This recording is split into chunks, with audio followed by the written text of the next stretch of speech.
I'm Chris Wardell. I do wildlife photography for a hobby, and I've won many awards in it. And I got into BWPA 3 times this year, and I've won different awards at the RSPCA ceremonies, as well as like more local competitions too. I'm also an ambassador for the Wiltshire Wildlife Trust. I picked up a camera aged about 7 to 8, around that time, with a little bridge camera, and I've gradually worked my way up to having quite a decent bit pieces of gear now, and I've got to a good standard.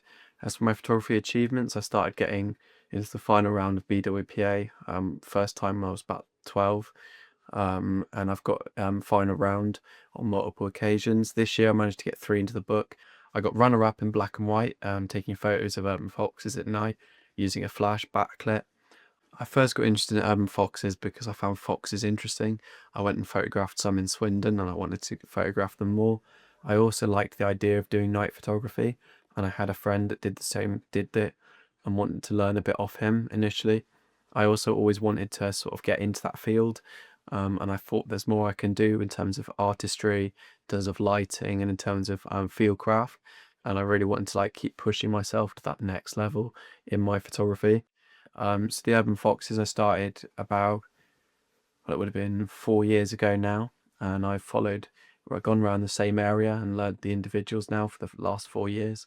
Initially, I was doing it every week or two, um, sometimes multiple times a week, but I've sort of eased off it a bit since I've gone to uni. But I've still learned enough of the field craft and enough of their sort of routines to be able to keep up to speed with them. My experience is all first-hand. It's all fieldcraft that I've learned, or I've searched up online how to do things and applied it in person. I haven't taken any lessons, and I'm self-taught.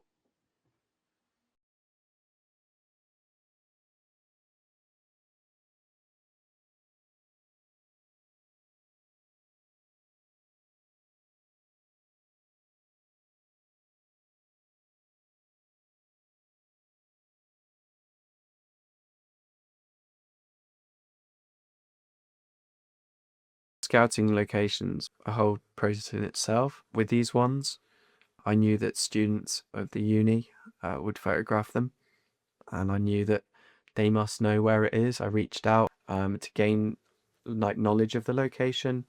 Then once I was there, I expanded from that, looked at nearby areas that had that same sort of profile, parks, bits that are quiet areas, a graveyard, a park, whatever is worth having at least a look at. But they use all of it. Their environment is the city. They will use every part they can. They'll go through the bins, they'll go in people's gardens, and they're also very aware of people's access to them, I've noticed. They know which areas are going to be quiet, which areas people are less likely, which areas they need to pass through, which areas they need to avoid. They get very used to that environment.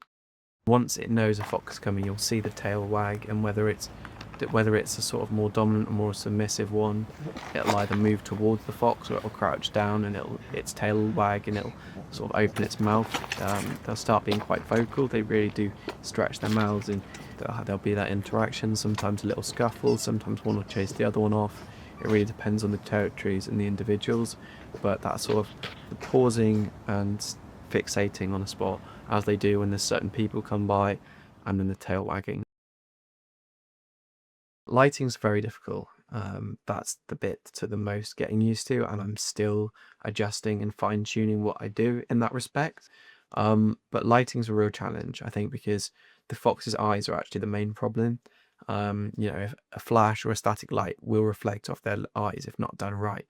It's a lot of the time it's about using lights cross purpose so that you cut out that eye shine and externally from the camera so it doesn't bounce back to the lens, and tackling the balances between that, gaining focus, proximity of the light to the animal, and generally the light position of the flashes, if I do flash work, is a real challenge.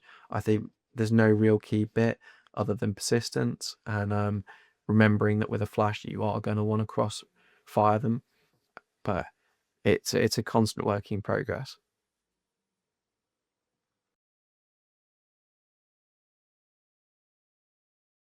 What I'd like to say is that it's definitely worth doing, definitely worth getting out there at night to do photography, and it'll definitely push your ability further. But I'd say definitely get out there, definitely try it, and it'll definitely push your understanding of lighting and composition much further if you experiment at night.